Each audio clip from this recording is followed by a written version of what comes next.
आज मैं जिस मूवी को एक्सप्लेन करने वाली हूँ उसका टाइटल होने वाला है द अनलॉक। और इस मूवी में हमें बताया जाएगा कि किस तरह से एक साइको किलर अपने विक्टिम के फ़ोन को हैक करके उसे अपना शिकार बनाता है।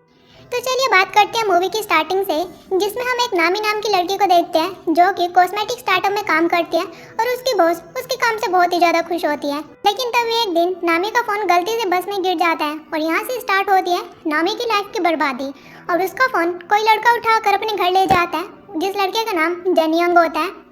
और तभी नामी के फ़ोन पर उसकी फ्रेंड का कॉल आता है जिसे कि जनियंग पिक भी कर लेता है, लेकिन वो खुद से बात नहीं करता बल्कि उसने अपनी वॉइस में कुछ मैसेज रिकॉर्ड करके रखे हुए होते हैं जिसे कि वो फीमेल वॉइस में ट्रांसफ़र करता है और सामने वाले को ऐसा लगता है कि शायद कोई लड़की बात कर रही है। और नामी की फ्रेंड उसे कहती है कि मैं नामी से बात करने के बाद आपको बता दूंगी कि हम ये फ़ोन लेने के लिए कब आ रहे हैं। फिर नामी की फ्रेंड युनजू नामी के पास जाती है और वो जुनियोंग से नामी की बात करवाती है। तो जुनियोंग उसे एड्रेस देता है और कहता है कि तुम यहाँ से अपना फ़ोन पिक कर सकती हो। फिर जुनियोंग नामी के फ़ोन को अनलॉक करने की कोशिश करता है, लेकिन वो ऐसा नहीं कर पाता तो वो नामी का फ़ोन गिरा देता है जिससे कि उसकी फ़ोन की स्क्रीन टूट जाती है। फिर सीन शिफ्ट होता है और हमें एक माउंटेन का सीन दिखाया जाता है जहाँ पर एक डेड बॉडी मिलती है जिसकी हालत काफ़ी बुरी होती है और इन्वेस्टिगेशन के लिए वहाँ पर बहुत सारे ऑफिसर आए हुए होते हैं। वहाँ पर एक ऑफिसर होता है जिसका नाम जीमान होता है और उसे अपने बेटे जुनियंग के ऊपर शक होता है कि उसने ये सब किया है। और जुनियंग वही लड़का है जिसने कि नामी का फ़ोन लिया था।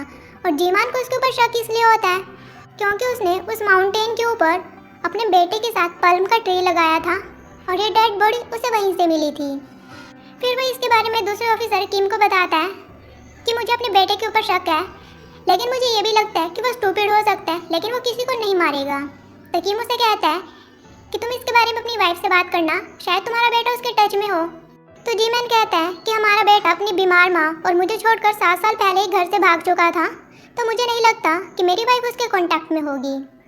फिर हम नामी को देखते हैं जो कि अपने पापा के पास आती है और उसका पापा एक कैफ़े चलाता है।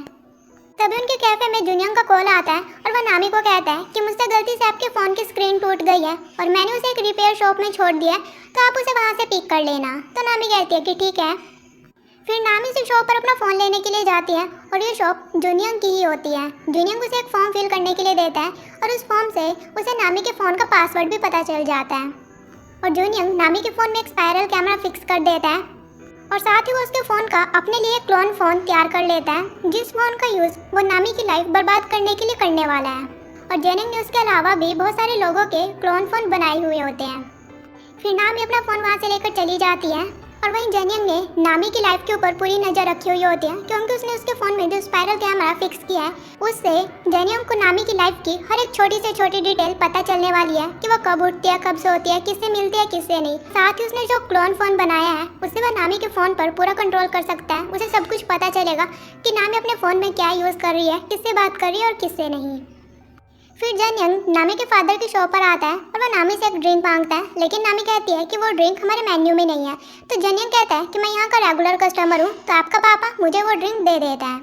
नामी उसे बिल्कुल स्ट्रेंजर की तरह ट्रीट करती है क्योंकि उसे नहीं पता कि वही लड़का है जिससे कि उसने अपना फ़ोन ठीक करवाया है, क्योंकि जनियंग अपनी शॉप पर सभी को मास्क के साथ ही अलाउ करता है।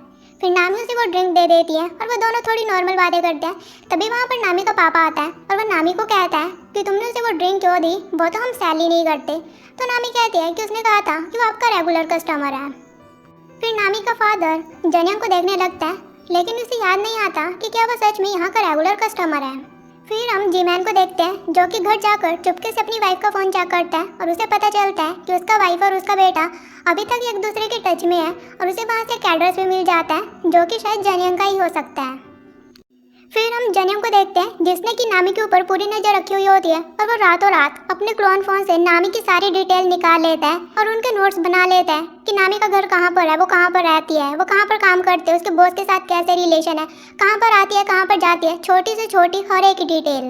और उसे पता चलता है कि नामी का एक फेक अकाउंट भी है जिससे कि वो अपनी बॉस की थोड़ी बहुत बुराई भी कर देती है। फिर हम देखते हैं कि जनियंग ने अपने लैपटॉप के वॉलपेपर पर एक लड़की की फ़ोटो लगाई हुई होती है और इस लड़की को जनियंग ने अपना विक्टिम बनाया था और अब उस लड़की की फ़ोटो चेंज करके वहाँ पर नामी की फ़ोटो लगा देती है। और इससे हमें पता चलता है कि जनियंग एक नॉर्मल इंसान नहीं है बल्कि वो एक साइको किलर है और अब वो नामी को मारने की प्लानिंग कर रहा होता है।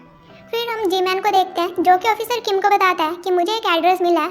तो ऑफिसर किम जी मैन को उसके बेटे की थोड़ी इन्फॉर्मेशन भी देता है कि आपका बेटा बहुत टाइम से फ़ोन यूज़ नहीं कर रहा है, लेकिन उसकी खुद की एक रिपेयर शॉप है। और वो उसे ये भी बताता है कि कुछ टाइम पहले आपके बेटे के साथ कुछ फ्रॉड हुआ था। फिर जी मैन उसे एड्रेस पर पहुँच जाता है और ये वही एड्रेस होता है जहाँ पर जनियंग रहता है। फिर जी मैन उसके घर की तलाशी लेने लगता है तो उसे वहाँ पर जनियंग के बहुत सारे क्लोन फ़ोन मिल जाते हैं। वहाँ पर वो एक लड़की की फोटो देखता है जिससे कि वो पहचान जाता है कि यह तो वही लड़की है जिसकी हाल ही में माउंटेन पर डेड बॉडी मिली है। और अब जी मैन बिल्कुल श्योर हो जाता है कि उसका बेटा ही सीरियल किलर है। वहीं जनिंग देख लेता है कि उसका पापा उसके घर पर आया हुआ होता है और उसके बारे में उसे सब कुछ पता चल चुका है। तो वो अपने पापा को डिस्ट्रैक्ट करके जैसे कैसे घर से बाहर लेकर आता है, लेकिन जी मैन को बाहर कहीं भी जनिंग नहीं दिखाई देता। और जब वो वापस उसके घर में जाता है तो जनिंग ने सारे सबूत मिटा दिए होते हैं और वो अपना सारा कीमती सामान एक सूटकेस में लेकर वहाँ से चला जाता है। फिर जनिंग अपना सूटकेस लेकर नामी के फादर के कैफे चला जाता है और उन्हें बताता है कि वो एक डिजिटल सिक्योरिटी एजेंट है। जनिंग को पता होता है कि नामी एक सीडी बेचने वाली है, तो वह as a digital security agent नामी से वो सीडी खरीद लेता है और साथ ही वो उसे कुछ मैच की टिकट्स भी देता है। और वो नामी को अपना बिजनेस कार्ड भी देता है और कहता है कि अगर इन टिकट्स में कोई प्रॉब्लम हुई तो मुझसे कॉन्टैक्ट कर लेना।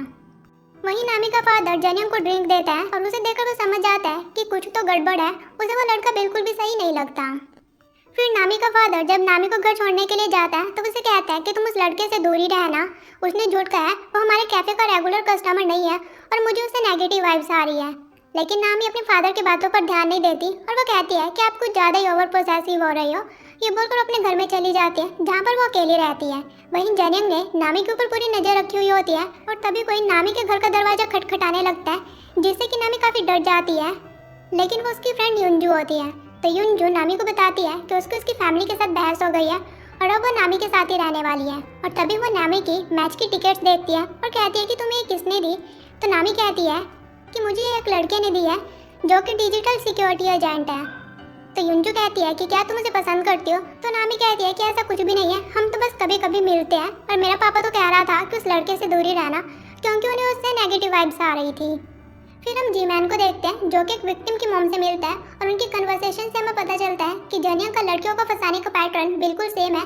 पहले वो उनके फ़ोन की स्क्रीन को तोड़ता है, फिर उसे रिपेयर शॉप पर छोड़ देता है जिससे कि वो उनका क्लोन फ़ोन बना सके। फिर हम देखते हैं कि जनिंग नामी के क्लोन फ़ोन से उसके पापा को मैसेज करता है और वो उसके फ़ोन में भी एक स्पाईवेयर फिक्स कर देता है और वो उसके पापा के घर पर जाकर उसे होस्टेज बना लेता है।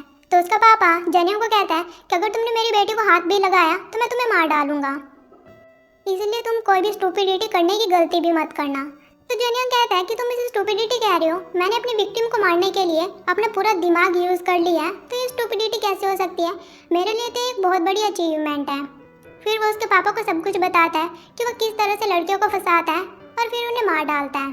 और अपने विक्टिम को मारने के बाद वो अपने ही विक्टिम के घर पर रहकर उसकी आइडेंटिटी ले लेता है और उसके पैसों पर ही सर्वाइव करता है।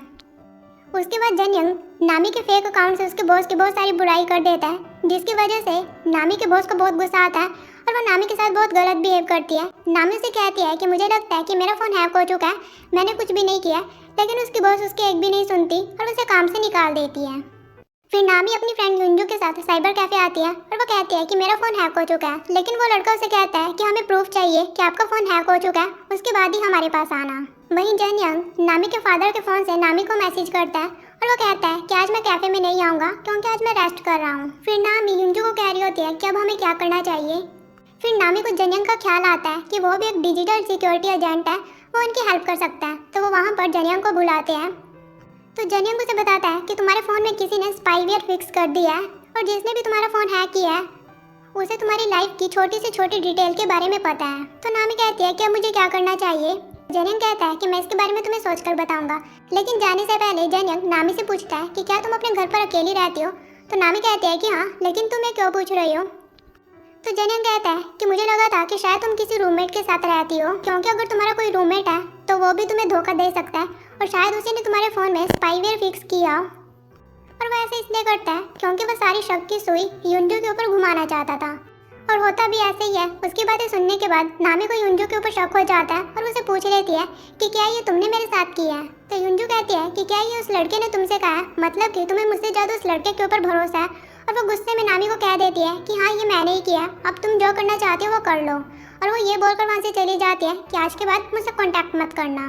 और उसके बाद नामी बहुत ही ज़्यादा सैड हो जाती है और फिर नामी अपनी और युंजो की कुछ मोमेंट्स की वीडियो देखने लगती है, जिससे कि उसे गुस्सा आ जाता है और वो अपने फ़ोन को नीचे गिरा देती है। और तभी उसे याद आता है कि उसके साथ ये सब कुछ तब से हो रहा है जब से उसके फ़ोन की स्क्रीन टूटी थी। और वहीं हम जीमैन और किम को देखते हैं जो कि जेनियंग की रिपेयर शॉप पर पहुंच जाते हैं, लेकिन जेनियंग तो 2 नंबर आगे होता है, वो वहाँ से सारे एविडेंस खत्म कर देता है। लेकिन जीमैन और किम को वहाँ से पता चलता है कि वो अपना नेक्स्ट विक्टिम नामी नाम की लड़की को बनाने वाला है। और तभी वहाँ पर नामी आ जाती है, तो नामी उन दोनों को सब कुछ बताती है कि उसके साथ क्या क्या हुआ है। और फिर जीमैन नामी को बताता है कि जेनिंग नाम के लड़के ने तुम्हारे साथ किया, लेकिन वो उसे ये नहीं बताता कि वो एक सीरियल किलर है। तो जेनिंग का नाम सुनते ही नामी के दिमाग में वही जेनिंग आ जाता है और वह डिजिटल सिक्योरिटी एजेंसी में कॉल करके पूछती है कि क्या वहाँ पर कोई जेनिंग नाम का लड़का काम करता है, लेकिन ऑब्वियस था कि वो वहाँ पर काम नहीं करता। और अब नामी को सारी कहानी क्लियर हो जाती है कि जेनिंग ने ही उसके साथ की है। तो नामी कहती है कि मेरे पास एक प्लान है, मैं ऐसे प्रिटेंड करूंगी जैसे कि मैं अभी उसके बारे में कुछ भी नहीं जानती, और आज मैं उसे अपने घर पर बुलाऊंगी, तो तुम दोनों से वहाँ पर पकड़ लेना। तो वो कहते हैं कि ठीक है। फिर नामी जेनिंग को अपने घर पर बुलाती है और वो उसका वेट कर रही होती है। जेनिंग उसके घर के बाहर आ जाता है और उसने कुछ मेकओवर किया होता है, उसने अपने हेयर कट कर लिए होते हैं और साथ ही अपना स्पेक्स भी उतार दिया होता है। और जीमैन और किम उसे देख लेते हैं और वो दोनों तरफ से जेनिंग को घेर लेते हैं। लेकिन वो देखते हैं कि जेनिंग तो है ही नहीं, लेकिन असल में तो वही जेनिंग था। लेकिन फिर एक पिता अपने बेटे को क्यों नहीं पहचान पाया, आखिर इसके पीछे क्या सीन है, वो हमें बाद में पता चलने वाला है। वहीं जेनिंग उल्टा उन दोनों को ही सुनाने लगता है और वो कहता है कि तुम दोनों मुझे फॉलो क्यों कर रहे हो। तो वो कहते हैं कि हमसे गलती हो गई, हमने तुम्हें कोई और समझ लिया था। फिर वो जेनिंग को छोड़ देते हैं और जेनिंग नामी को मैसेज करके कहता है कि मुझे कुछ जरूरी काम आ गया, तो मैं तुमसे मिलने के लिए नहीं आ सकता। फिर किम और जीमैन नामी के पास जाते हैं और नामी उन्हें बताती है कि उसने मिलने के लिए मना कर दिया। फिर वो नामी को कहते हैं कि तुम्हें ये फ़ोन यूज़ नहीं करना चाहिए, ये तुम्हारे लिए खतरे से खाली नहीं है। तो नामी कहती है कि मेरे पास एक पुराना फ़ोन है, और वो अपनी सिम निकाल कर उस फ़ोन में डाल लेती है। और फिर वो दोनों नामी को कहते हैं कि आज तुम्हें अकेले नहीं रहना चाहिए, तुम अपने किसी फ्रेंड के घर पर रुक जाओ। तो नामी कहती है कि मैं अपने पापा के घर पर चली जाऊंगी। फिर वो दोनों उसे उसके पापा के घर पर छोड़ देते हैं और नामी उन दोनों को कहती है कि अगर कुछ प्रॉब्लम होती है तो मैं तुम्हें कॉल करूंगी, टेक्स्ट नहीं। तो वो कहते हैं कि ठीक है। नामी जब घर के अंदर जाती है तो उसे वहाँ पर जेनिंग मिलता है और जेनिंग उसे भी होस्टेज बनवा लेता है और वह नामी से जीमैन को मैसेज करवाता है कि वो बिल्कुल सेफ है, उन्हें नामी की टेंशन लेने की ज़रूरत नहीं है। और वहीं किम के पास उनके ऑफिसर का कॉल आता है और वो उन्हें बताता है कि माउंटेन पर एक और डेड बॉडी मिली है और उसका डीएनए जेनिंग से मिलता है। ये सुनकर वो दोनों बहुत ही ज़्यादा चौंक जाते हैं कि ऐसे कैसे हो सकता है, क्योंकि जेनिंग तो अभी भी जिंदा है। वहीं हम जेनिंग को देखते हैं जो कि नामी को उसके फादर के पास लेकर जाता है और उसने उसके फादर को बांधकर एक बाथ टब में डाल दिया होता है, जिसे देखकर नामी बहुत ज़्यादा डर जाती है और वो जेनिंग को कहती है कि प्लीज़ मेरे पापा को छोड़ दो, मैं तुम्हारे लिए कुछ भी करने के लिए रेडी हूँ। लेकिन वो नामी को भी बांधकर उसी टब में डाल देता है और साथ ही वो नामी की एज अ विक्टिम आखिरी फ़ोटो लेता है और उसे अपने वॉलपेपर पर लगा लेता है। और तभी उसके घर पर जीमैन और किम पहुंच जाते हैं। किम को देखकर जेनिंग किम को मारने की कोशिश करता है, लेकिन तभी वहां पर जीमैन अपनी गन लेकर आ जाता है और जीमैन जेनिंग को बहुत मारता है और उसे बांध देता है। और फिर जीमैन उस लड़के से बहुत ही अजीब क्वेश्चन करता है कि मेरा बेटा जेनिंग कहाँ पर है, क्योंकि जेनिंग तो यही लड़का है। लेकिन ऐसा नहीं होता, ये लड़का जेनिंग नहीं है। वहीं किम नामी और उसके फादर को बाथ टब से निकालता है। नामी को तो होश आ जाता है, लेकिन उसका पापा अभी भी बेहोश होता है। और वहीं जीमैन जेनिंग का सूटकेस ओपन करता है तो वो देखता है कि उसने उसके बेटे जेनिंग के भी डिटेल्स निकाली हुई होती है और उसने उसके बेटे की भी as a victim last photo ली हुई होती है। और यहाँ हमें पता चलता है कि इस लड़के ने सबसे पहले जेनिंग को ही अपने विक्टिम बनाया था और उसके बाद से वो जेनिंग की आइडेंटिटी के साथ ही रह रहा है, ताकि वो जितने भी मर्डर करे सभी को यही लगे कि जेनिंग ही सीरियल किलर है। बल्कि जेनिंग तो बहुत ही इनोसेंट लड़का था। और ये देखकर जीमैन पूरी तरह से टूट जाता है कि उसका बेटा जेनिंग इस दुनिया में नहीं है। फिर वो सीरियल किलर को मारने की कोशिश करता है, लेकिन वो सीरियल किलर अपनी बातों से उसे मैनिपुलेट करने की कोशिश करता है कि प्लीज़ मुझे माफ़ कर दो, मैं जेल में जाने के लिए रेडी हूँ, लेकिन मुझे मत मारो। जीमैन खुद को तो रोक लेता है, लेकिन वो उस विक्टिम को कैसे रोक सकता था जिसने कि ये सब कुछ झेला है। और जब नामी देखती है कि उसके पापा को अभी तक होश नहीं आया, तो वो किम की गन लेकर बाहर आती है और वो जेनिंग को शूट कर देती है। और उसके बाद नामी के पापा को भी होश आ जाता है और वो अपने पापा को हाँ करके रोने लगती है और कहती है कि मुझे आपकी बात पहले ही सुन लेनी चाहिए थी। और इसके बाद सभी को पता चल जाता है कि जेनिंग इनोसेंट था, उसने कुछ भी नहीं किया, बल्कि सीरियल किलर कोई और ही लड़का था जो कि अब मर चुका है। और जीमैन नामी के ऊपर लगे हुए सीरियल किलर को मारने के इल्ज़ाम को भी हटा लेता है और अब सब कुछ पहले की तरह नॉर्मल हो जाता है और नामी पहले की तरह अपने पापा और युंजू के साथ खुशी खुशी रहने लगती है। लेकिन अब से नामी के दिमाग में हमेशा यही डर रहेगा कि वो फिर से किसी का विक्टिम ना बन जाए। और इसी के साथ ये मूवी खत्म होती है। और इस मूवी से हमें ये सीखने को मिलता है कि हमें किसी के ऊपर ओवर ट्रस्ट नहीं करना चाहिए और जितना हो सके अपने फ़ोन को उतना सेफ रखो। सो गाइज, आई होप आपको मेरी एक्सप्लेनेशन पसंद आई होगी। अगर आपको पसंद आई हो तो चैनल को सब्सक्राइब करिए और साथ ही बेल नोटिफिकेशन जरूर ऑन करिए ताकि मेरे चैनल से जुड़ी आपको हर एक अपडेट मिलती रहे। सो गाइज, मिलते हैं ऐसी किसी न्यू मूवी के साथ। Till then take care, bye bye.